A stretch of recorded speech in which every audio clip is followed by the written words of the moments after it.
real estate market in Dubai is ever evolving and maturing, and so is the entrepreneurial ecosystem, especially in the PropTech sector. One such entrepreneur, Simon Kennedy of Kennedy Towers, set up a short-term rental division in 2015. He tells us why Dubai has been the perfect place to grow and expand internationally. Welcome to Dubai Works, a business podcast about the innovators, the products, the services, and trending topics. Loving Dubai's take on the business stories that matter. My name is Richard Fitzgerald. I'm the founder of Augustus Media, publishers of Lovin Dubai, Lovin Saudi, and Smashy TV. Each week, we'll be interviewing the dynamic business leaders of Dubai. You'll notice a different tone on this podcast. It was recorded over the phone. It's a bit louder at the start, and it'll blend in after a few minutes, so bear with it. Hi, Simon. Hi, Rich. How are you doing? Very good, thanks. Thanks for joining Dubai Works Business Podcast. Pleasure to be here. Great. So tell us about Kennedy Towers. Kennedy Towers, we're the largest short-term rental management company in Dubai by the number of units that we have under management. Essentially, our business model is to manage property on behalf of owners to increase their income and provide a bit of flexibility to sell their property as vacant or to use it themselves for part of the year. We're partnered with Edwards and Towers, who are one of sort of Dubai's oldest and most established real estate agencies, and we were the first company to have our DTCM license to do the activity of short-term rentals back in 2015, when the activity was first licensed here in Dubai. Interesting. So, for people who aren't familiar with the different entities and the different types of business models in real estate, where has short-term rental evolved from? Is it a trend from a different market? Is it something that's new to Dubai? Is it something that you've got many competitors in? Do all real estate companies offer that service? And why did you kind of set up Kennedy Towers? Sure. So it's actually it's more of a tourism business than a real estate business, because it's regulated by Dubai Tourism. But it does sort of sit in the middle of both of the activities. It's the industry's emerged from obviously the rise of the sharing economy. So in taxis you've got Uber, and in properties you've got Airbnb, which everyone knows and many people have stayed in. So Airbnb was founded in 2009, and it's obviously exploded ever since. So we've always had one eye on it, and actually back in 2005, 2006, before the industry was regulated here, my partner Mark Towers was actually doing short-term lettings on the Palm back then, and then the activity was banned. So we've kind of been waiting to get started again, essentially, because we know that it's a great business because there's value on the guest side, the value on the owner side, and the value as the operator as well. Okay, so since 2015, how has people will recognize that sort of milestone as a time when the real estate market was still at pretty high in Dubai, and obviously there's been a bit of a kind of a reset or a downturn or a kind of a period where growth has slowed and now it's picking up again. How have you found that period, and how has that kind of affected the demand for the service that you're offering? Sure. So you're very right to say that there's been a sort of slow correction happening since around that time. Sort of 2014 was the peak in pricing, and then it's been a very sort of local trend. Globally, markets have continued to rise, but in Dubai, for a number of local factors such as a low oil price and a bit of oversupply, the market has sort of gradually gone down. Now, in terms of our business, we've always kind of almost benefited from a correction in pricing, especially on the rental side, because our benchmark in terms of how we compare our performance is against the equivalent long-term rent. So that's been going down obviously more than the short-term because there's lower supply of short-term properties in the market. So actually, we've noticed that we've been bringing on more landlords as the market's got worse. Because people just like to have a bit of flexibility and that they enjoy a bit of a higher yield on their property as well. Interesting. I guess it will give anyone listening who's interested in the real estate market confidence that while it may not have been growing at the pace that it has done in the past, that there are entrepreneurs in that space, and that's always a positive sign for future growth. How did you get into the space? Were you always an entrepreneur? Is this your first business? And why Dubai? Yes, so I was I'm a trained chartered surveyor. So when I left uni, I did my training in London to become a sort of UK property professional. But as soon as I left uni, I was itching to come to Dubai because I had some family over here, including my uncle, who's now my business partner.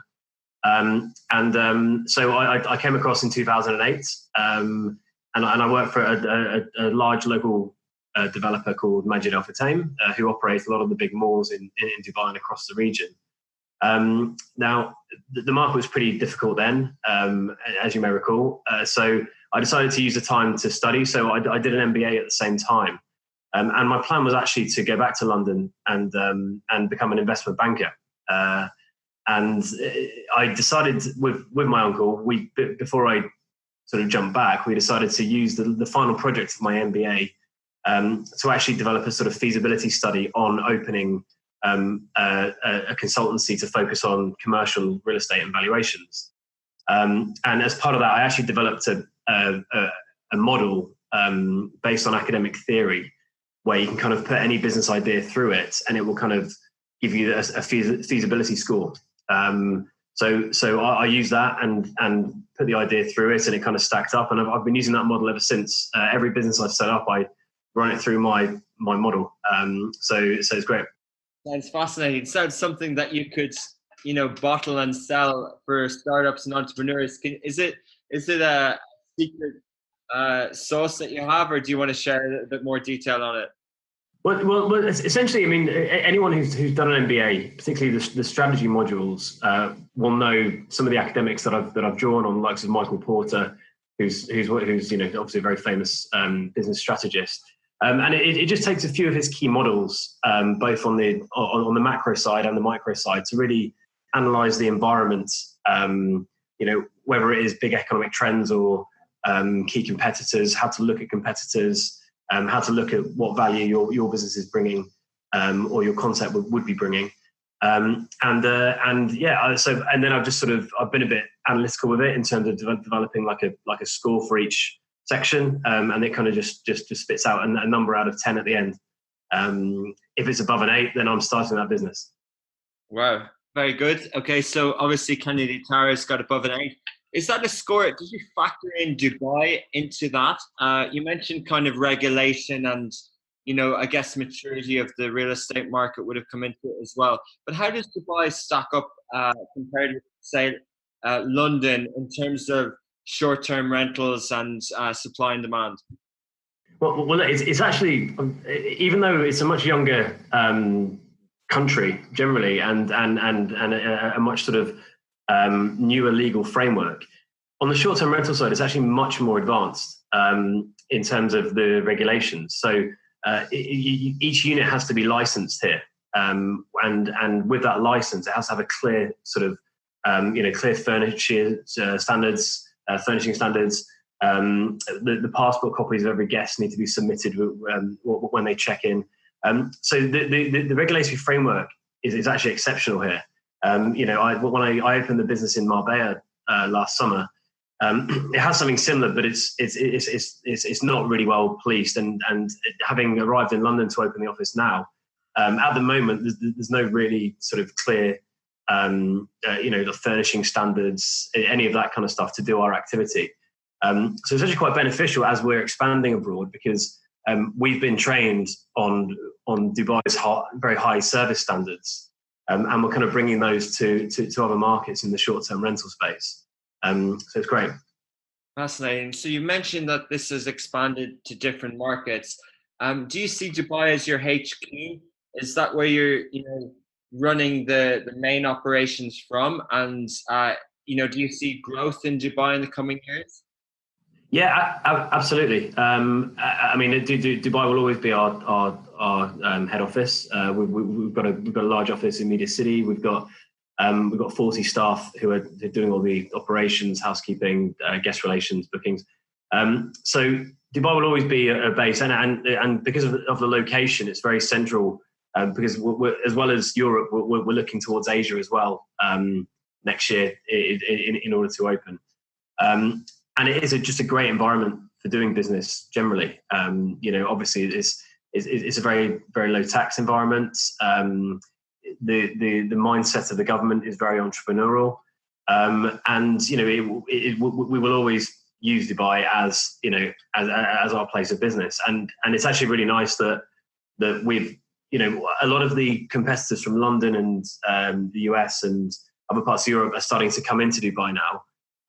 So we quite like to sort of try and buck the trend by expanding out from Dubai and being a Dubai-born company who can tackle all the big boys back on their home turf.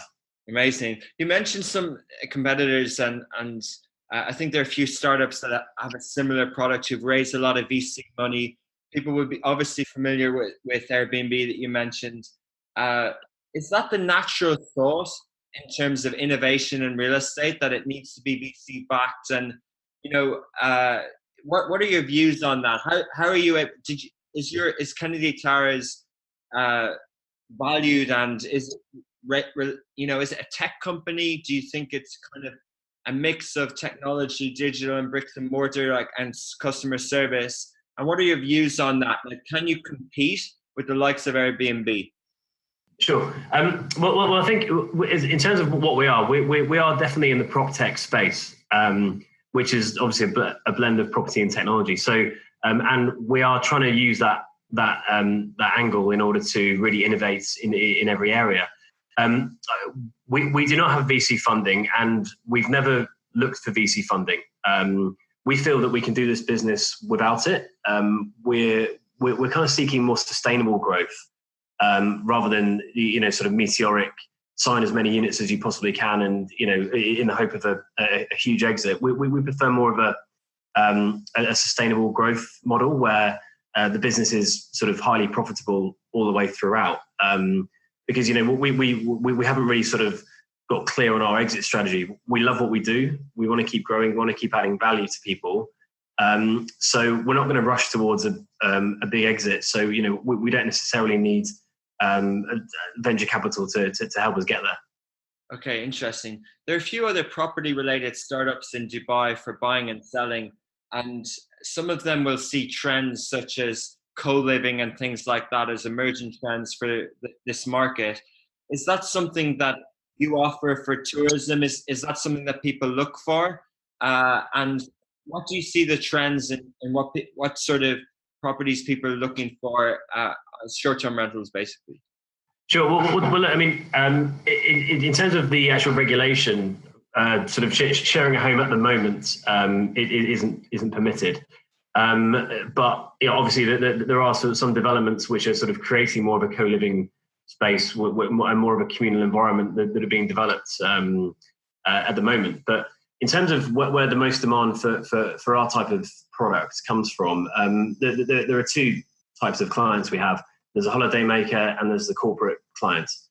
So all of our studios, one-bedroom apartments in downtown DIFC, JLT, Marina, they rent on a monthly basis, and our villas on the Palm, of which we manage about 20, they're perfect for the sort of the 3 to 7 night stays.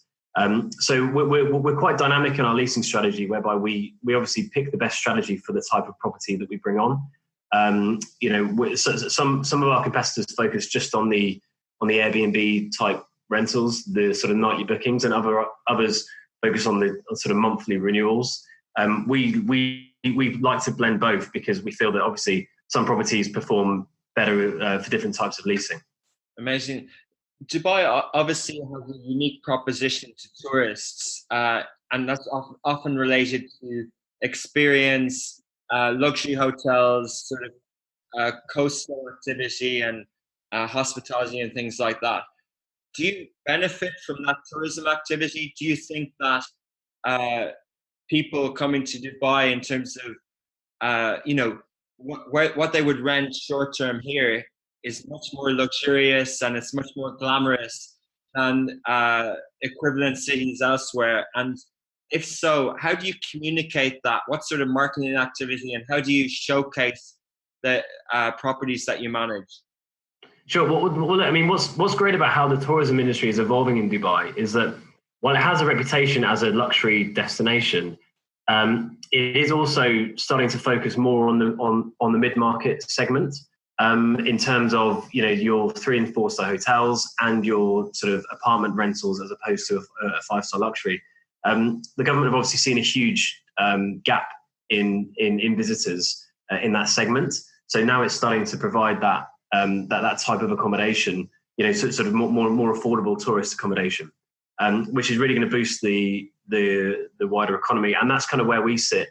I mean, if you take, for example, a villa on the Palm Jumeirah, a 4-bedroom villa, we're renting those at the moment. Obviously, it's the summer, but we're renting those for about sort of between 2,000 and 3,000 dirhams per night. And that villa can sleep sort of 8 to 10 people. To have the equivalent stay in a 5-star hotel, for that type of people, you're going to have to get 3 or 4 rooms. And it's going to be a lot more expensive than that. Also in our properties, you have cooking facilities, you have the private beaches, so it's actually a slightly different product, but it's more affordable. So obviously Dubai will always have people who are looking for luxury and the 5-star hotel experience.